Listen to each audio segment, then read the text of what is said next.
네, 2달 만에 들어보는 분이엘 찬양대의 아름다운 찬양이었습니다. 느껴지는 것은 한 2달 동안 해외 발표를 다녀오시고 오늘 귀국 발표하신 것 같습니다. 너무 감사드리고 앞으로 매주마다 아름다운 찬양을 하나님께 영광 돌릴 수 있기를 간절히 바랍니다. 네, 우리는 지금 코로나 시대를 살아가고 있습니다. 여러분 어떤 마음가짐을 가지고서 매일매일 살아가고 있습니까? 최근에 코로나에 대한 여러 책들이 나와 있는데요.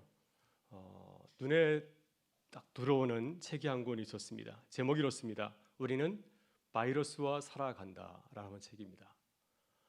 이 책의 저자는 코로나19 바이러스의 방역 현장에서 바이러스와 매일 싸우는 의사입니다. 저자 이재갑 교수는 한림대 의과대학 교수이고 또 강남성심병원 감염관리실장으로 일하고 있습니다.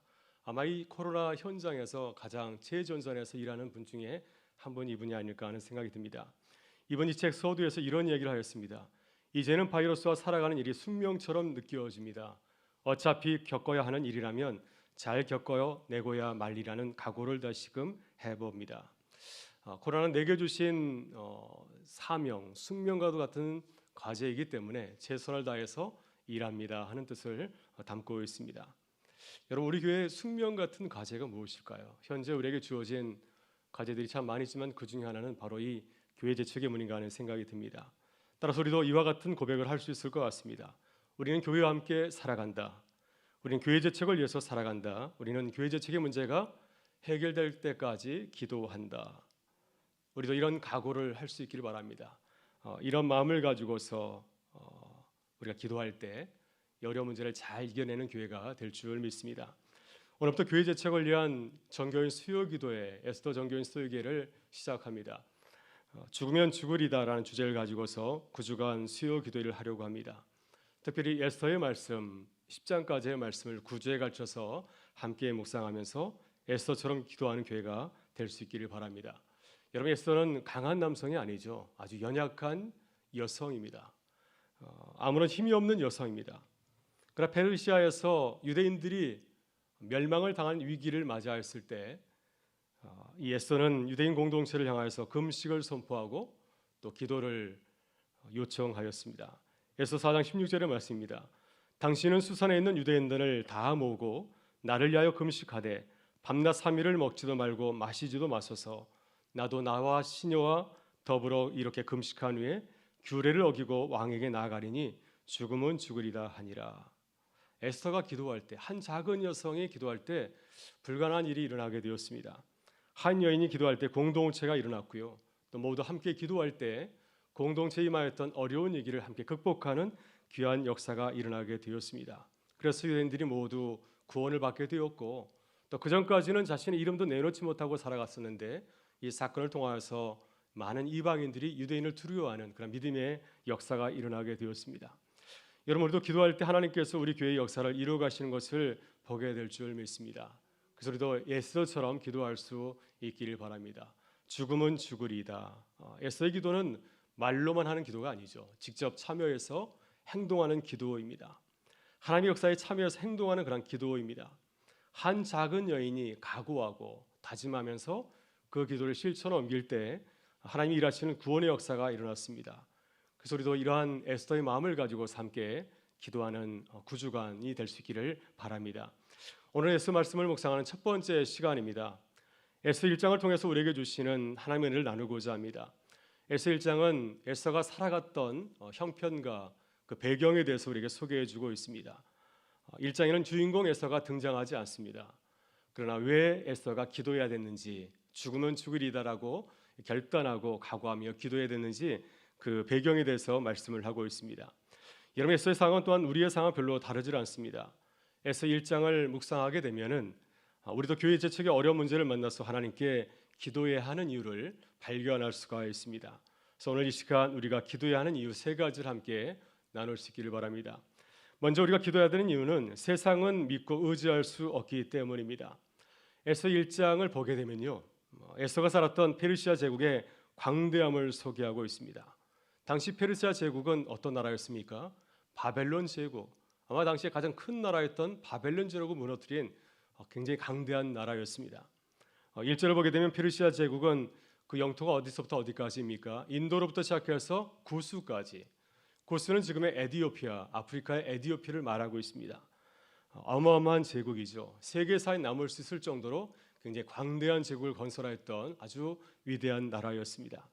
4절 이하를 보게 되면 페르시아 제국의 크고 화려한 모습을 소개하고 있습니다. 이 제국을 다스리는 왕은 아하수에로 왕입니다. 그는 제국의 주요 관리들을 모두 초대해서 어떻게 하였습니까? 큰 잔치를 배설하였습니다. 잔치를 하루 이틀 한 것이 아니라 180일 동안 무려 6개월 동안에 걸쳐서 이러한 주요 지도를 모시고 큰 잔치를 배설하였습니다. 또 이렇게 6달 동안 잔치를 마친 후에 다시 또 7일 동안 잔치를 벌였습니다. 이 사건은 무엇을 보여주고 있습니까? 페르시아 제국이 얼마나 부유한 나라인가, 얼마나 강대한 나라인가 하는 것을 보여주고 있습니다. 나가서 6절 이하를 보게 되면 왕이 베푼 잔치가 얼마나 화려하고 풍요로운 잔치였는지를 보여주고 있습니다. 메시지 성경은 그 모습을 이렇게 전하고 있습니다. 한번 여러분 들으시면서 상상해 보실 수 있기를 바랍니다. 잔치는 왕의 여름 별궁 정원뜰에서 열렸다. 뜰에는 흰색과 파란색의 무명 커튼을 드리웠는데 자주색 세마포 줄로 대리석 기둥에 은고리에 매달아 정성 들여 장식했다. 하반석, 백석, 운모석, 색석의 돌을 깐 모자이크 바닥 위에는 은과 그 무자들이 놓였다. 술은 금잔에 대접했는데 잔마다 모양이 모두 달랐다. 왕의 인심이 후한지라 왕이 내리는 술은 흘러 넘쳤다. 오늘 본문에는 어주라고 되어 있죠. 왕이 내리는 술이 차고 넘쳤다라고 얘기하고 있습니다. 이렇게 세상은 어떻습니까? 참 화려하고 우리를 감탄하게 할 정도로 풍요로워 보입니다. 그러나 그 속을 들여다보면 어떨까요? 겉은 굉장히 화려한데 그 속도 건강하고 또 우리가 감동받을 만한 그런 내용을 담고 있습니까? 과연 세상을 믿고 의지할 만한 곳인가요? 세상의 권력자들은 우리가 믿고 의지하기에는 턱없이 부족하다는 사실을 우리에게 말해주고 있습니다. 바로 이것이 1장에서 에스더가 우리에게 말씀해주는 하나님의 말씀입니다. 9절 이하에 나오는 사건은 페르시아를 다스린 아하수에로 왕의 실상을 보여주고 있습니다. 그는 지금 나라를 제대로 다스리고 있나요? 그는 지금 잔치를 6개월 동안 지속하고 있습니다. 잔치를 위해서 모든 것들을 아낌없이 제공하고 또 편의를 제공하고 있습니다. 그런데 그는 술에 취해서 바른 판단을 할 수 없을 정도로 이러한 왕으로서의 그런 채통을 잃어버린 그런 지경에까지 이르게 되었습니다. 바로 그 사건이 왕후 와스데의 폐위 사건입니다. 아하수에로 왕은 6개월 동안 잔치를 배설하고 나서 또한 일주일 동안 다시 연회를 열었습니다. 그래서 멀리 사는 지도자는 다 돌려보내고 이제 가까이 사는 지도자를 모시고 또 7일 동안 연회를 베푼 것이죠. 그런데 그 자리에 자신의 아내였던 왕후 와스디를 연회에 나오게 하였습니다. 그때 와스디는 여인들을 위해서 또 왕으로서 잔치를 베풀고 있었습니다. 그러나 왕은 왕후의 아름다움을 자랑하기 위해서 잔치에 불렀습니다. 11절은 이렇게 증거합니다. 왕후 와스디를 청하여 왕후의 관을 정죄하고 왕 앞으로 나오게 하여 그의 아리따움을 뭇 백성과 지방관들에게 보이게 하라 하니 이는 왕후의 용모가 보기에 좋음이라. 그러나 왕후 와스디는 왕의 초청을 거절합니다. 좀 이상하지 않습니까? 아내가 남편의 요청을 거절하였으니 왕의 초청이 어떻게 되었겠습니까? 본문에는 와스디가 그 거절한 이유가 나와 있지 않습니다. 그러나 우리는 왜 왕후 와스디가 왕의 초청을 거절하였는지 미루어 짐작해 볼 수가 있죠. 그것은 왕의 초대가 왕후 와스디의 마음을 상하게 하였기 때문이었습니다. 왕은 왕후 와스디에게 머리에 갑만 갖추고 사람들에게 그의 아름다움을 보이라고 하였습니다. 이 말에 다른 것은 필요 없고 단지 머리에만 왕후의 관을 쓰고 다른 복장은 자유롭게 하고 나오라고 하는 것입니다. 그러자 와스디는 성적인 수치심을 느끼게 되었습니다. 왕이 왕후에게 화려한 옷을 입고 나와서 술 취한 사람들에게 즐겁게 하라고 한 것이었죠. 이것은 왕이 왕후를 왕으로 대우한 것이 아니라 자신의 쾌락을 위해서 존재하는 인형처럼 취급하였기 때문이죠. 단지 왕후의 그 아름다움만을 자랑하기 위해서 연회에 초대하였기 때문입니다. 이렇게 에스더는 아하수르 왕의 허상을 보여주고 있습니다. 그는 광대한 제국을 가리키는 그러한 제국을 다스리는 왕이었지만 무절제하고 방탕하였습니다. 또 가장 사랑하고 아껴야 되는 아내의 품위를 격화시키는 행동도 주저하지 아니하였습니다. 이것이 아하수르 왕의 실상입니다. 이것이 세상을 다스리는 권력자들의 실상이라고 하는 것이죠. 겉으로는 굉장히 그럴듯해 보이지만은 그러나 그 속을 들여다보게 되면은 우리가 신뢰할 수 없는 그런 모습을 갖고 있다고 하는 것입니다. 그래서 우리는 하나님의 사람으로서 세상의 권력자들을 믿고 의지할 수 없다고 하는 것입니다.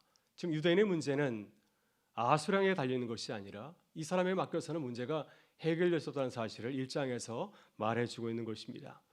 그럼 우리는 이런 세상에서 살아가고 있습니다. 교회도 이런 세상 가운데 세워졌지 않습니까? 또 우리는 세상에서 세상 사람들과 함께 대화하면서 협력하면서 살아가야 됩니다. 그럼 우리는 아수르 왕과 같은 세상의 실상을 알고 기도해야 됩니다. 우리는 세상을 믿고 의지해서는 아니 되죠. 교회가 아무리 선한 뜻을 가졌다 할지라도 세상은 얼마든지 이해관계에 따라서 그 뜻을 무시하고 또한 묵살할 수 있기 때문입니다. 그래서 우리는 이러한 세상을 믿고 의지하기보다는 세상에서 눈을 돌려서 하나님을 의지하고 신뢰해야 될 줄 믿습니다. 세상을 의지하는 것이 아니라 하나님을 의지하는 것이 우리의 살 길이라고 애써서는 우리에게 말씀해 주고 있습니다. 다음 우리가 기도해야 되는 이유는 하나님만이 믿고 의지할 수 있기 때문입니다. 에서 1장은 아수르의 왕은 최고의 권력자지만 허약한 모습을 가지고 있음을 강조하고 있습니다. 그는 모든 문제를 자기 마음대로 해결할 수가 없습니다. 모든 문제를 자기 뜻대로 하는 것이 아니라 모든 규례와 그리고 법률에 따라서 처리해야 됩니다. 이것이 아수르 왕의 허상을 보여주고 있습니다. 왕이지만 실상은 법에 미어 있다고 하는 것이죠. 또 많은 관료들에 의해서 타협하면서 일을 처리해야 되는 그러한 역할을 가지고 있다고 하는 것입니다. 본문 12절을 보게 되면 아수르 왕은 아스리 왕후가 자신의 뜻을 따르지 않자 진노하게 됩니다. 그러자 그는 이 문제를 자신의 뜻대로 처리한 것이 아니라 어떻게 하였습니까? 왕실의 전문 자문관들에게 이 문제를 묻고 자문을 구하였습니다. 그리고 그들의 의견을 따라서 이제 와스디 왕을 폐위하기로 결정하였습니다. 자문관들은 만약 이 문제를 방치하게 되면은 제국 내에서 많은 여성들의 반항이 있을지도 모르겠다. 남편들의 지위와 또 권위가 무너질 수 있다. 이렇게 조언하였습니다. 이렇게 왕은 자신의 힘과 능력을 마음대로 발휘 못하는 그런 신세의 모습을 보여주고 있습니다. 실상은 왕이지만은 그러나 그 속을 들여다보게 되면은 다른 사람들의 의견을 듣고 하면서 철회가는 그러한 자로 얘기를 하고 있습니다. 그러나 하나님은 아수르 왕과는 비교할 수가 없지 않습니까? 하나님은 이 세상의 왕과는 전혀 다르신 분이십니다. 아수르 왕은 그의 아내 아스리 왕에게 함부로 대하였습니다. 자신의 힘을 과시하기 위해서 아내의 수치심을 고려하지 아니하고 연애를 불러내었습니다. 또 자문관의 의견을 따라서 왕후를 지위를 갖다 폐위를 시켰습니다. 이렇게 그의 행동은 비인격적이고 무자비하고 이기적입니다. 이러한 사람, 이러한 존재를 왕이라고 해서 어떻게 믿고 의지할 수 있겠습니까? 이런 사람에게 민족의 문제를 맡기고 의지할 수 있겠습니까? 그러나 하나님은 어떻습니까? 아직 본문에는 에서가 등장하지 않지만 하나님은 한 연약한 여성을 배려하고 존중하고 있습니다. 그녀를 통하여서 한 여성을 통해서 하나님의 구원의 역사를 시작하고 또한 이루어가고 있습니다. 여러분 에서는 참 불쌍한 여인이지 않습니까? 부모가 없습니다. 애삼촌의 손에 의해서 자란 그런 고아 소녀입니다. 근데 하나님께서는 이 에서 이 불쌍한 여인을 무시하지 아니하고 그녀를 배려하고 있고요. 또 유대인을 구하는 이 모든 문제에서 자신의 뜻을 그녀에게 주입시키는 것이 아니라 이 에스더의 생각과 판단을 통해서 하나님의 백성을 구하고 살리는 중요한 일을 이루어가고 있는 것을 보게 됩니다. 여러분 에스더서는 우리의 눈을 들어서 하나님을 바라볼 것을 강조하고 있습니다. 세상은 화려하고 참 멋있어 보입니다. 세상의 권력자는 이성적이고 합리적이고 그 힘이 광대하여서 세상을 잘 다스릴 것처럼 보이고 또 우리의 문제를 가지고 나가게 되면 얼마든지 합리적으로 잘 해결할 것처럼 보입니다. 그러나 어떻습니까? 아수르 왕을 통해서 보여준 세상의 왕의 실상은 그렇지가 않습니다. 굉장히 이기적이고 폭력적이고 또 자기 뜻대로 행하는 것을 보여주지 않습니까? 그래서 우리는 눈을 들어서 하나님을 바라봐야 됩니다. 왜냐하면 하나님은 쉽게 변하지 아니하고 우리를 향하여서 신실하신 분이기 때문이죠. 에서를 보게 되면 하나님이 나타나지 않지만은 아무도 모르게 세상을 선한 길로 인도하시는 것을 보게 됩니다. 에서와 같이 작은 자들을 통해서 주님은 일하고 계십니다. 또 페르시아 제국에서 이름도 없이 자신의 신분을 내놓지 못하고 살아가는 유대인들, 그들을 무시하지 아니하고 그들과 함께하고 또 그들이 어려운 위기에 처하게 되었을 때 그들이 살아날 수 있는 길을 선한 길로 인도하시는 것을 우리에게 보여주고 있습니다. 따라서 우리는 세상이 힘들고 어려울수록 더욱 주님을 의지해야 될 줄 믿습니다. 하나님을 의지하는 것, 그것이 우리의 살 길이기 때문이죠. 마지막으로 우리가 기도해야 되는 이유는 우리를 향하신 하나님의 뜻과 섭리가 있기 때문입니다. 여러분, 에스더서는 66권의 성경책 가운데서 유일하게 하나님의 이름이 나오질 않습니다. 출애굽에 나오는 놀라운 역사 있지 않습니까? 하나님이 전면에서 이스라엘 백성들을 구원하는 놀라운 구원 이야기가 길어져 있지만은 에스더서는 하나님이 나타나고 있지 않습니다. 하나님은 등장하지 않지만 우리가 에스더서를 읽게 되면은 하나님께서 역사 이면에서 조용히 역사를 인도해 가시고 하나님의 백성들을 살리시는 하나님의 그 섭리와 뜻을 우리가 발견할 수가 있습니다. 오늘 본문에서 에스더가 등장해서 활동할 수 있도록 에스더의 무대를 만드시는 하나님의 그 섭리를 우리가 발견하게 됩니다. 19절을 보면 왕후 와스디를 폐위하고 나서 왕실 자문관이 아하스웨로 왕에게 이렇게 권면합니다. 19절의 말씀입니다. 왕이 만일 좋게 여기실진대 와스디가 다시는 왕 앞에 오지 못하게 하는 조서를 내리되 바사와 메대의 법률에 기록하여 병기함이 없게 하고 그 왕의 자리를 그보다 나은 사람에게 주소서. 그 왕의 자리를 그보다 나은 사람에게 주소서. 이렇게 권면하였습니다. 하나님께서는 페르시아 내에서 소수 민족인 유대인들에게 장차 일어날 불길한 일을 알고 계셨습니다. 세상의 어둠의 세력이 하나님의 백성인 유대 민족을 멸망시키려고 하는 무서운 음모가 있다는 사실을 알고 있었고요. 또 그런 음모가 이제 잘하고 있는 것을 발견하였습니다. 이래서 하나님께서는 와스디 폐위 사건을 통하여서 이제 에스더가 페르시아 왕실에 들어가서 하나님의 백성을 살릴 수 있는 그러한 길을 열어두셨습니다. 그래서 에스더가 와스디 왕보다 나은 사람을 채택할 수 있는 그 길을 열어두신 것이었습니다. 이것이 보이지 않는 하나님의 섭리가 아니겠습니까? 여러분, 이것이 우연인가요? 많은 사람들은 이것을 우연이라 할 수 있습니다. 우연히 왕후 와스디가 폐위됐기 때문에 에스더가 왕이 된 것이 아닌가 생각할 수가 있습니다. 이것은 우연의 일치가 아니라 하나님의 백성을 위한 하나님의 섭리이죠. 하나님은 불가능한 것을 가능케 하시는 분이신 줄 믿습니다. 에스더서는 이러한 우연들이 수없이 등장하고 있습니다. 우리가 이제 1장부터 10장까지 같이 읽어갈 터인데 보시게 되면은 이런 아이러니, 우연들이 계속해서 반복되는 걸 보게 됩니다. 그러나 그 이면을 들여다보게 되면은 하나님의 섭리가 아니면 도저히 이루어질 수 없는 일을 우리가 보게 되죠. 이런 우연을 통해서 말씀하시는 것은 무엇인가요? 하나님의 섭리를 믿고 하나님의 뜻을 찾고 기도하라고 하는 것입니다. 그래야 우리가 믿음으로 무슨 일든지 승리할 수 있기 때문입니다. 여러분, 이러한 하나님의 놀라운 뜻과 섭리가 있는 줄 믿습니다. 우리는 하나님의 섭리를 믿고 기도해야 됩니다. 우리의 눈으로는 하나님의 섭리를 볼 수가 없죠. 어떻게 3차원에 살고 있는 우리가 무차원에 살고 있는 하나님의 하시는 일을 보고 깨달을 수 있겠습니까? 그리고 우리는 우리보다 크고 위대하신 하나님의 역사를 믿어야 됩니다. 비록 우리 눈에는 보이지 않지만 하나님께서 일하고 오심을 믿고 또한 의지해야 될 줄 믿습니다.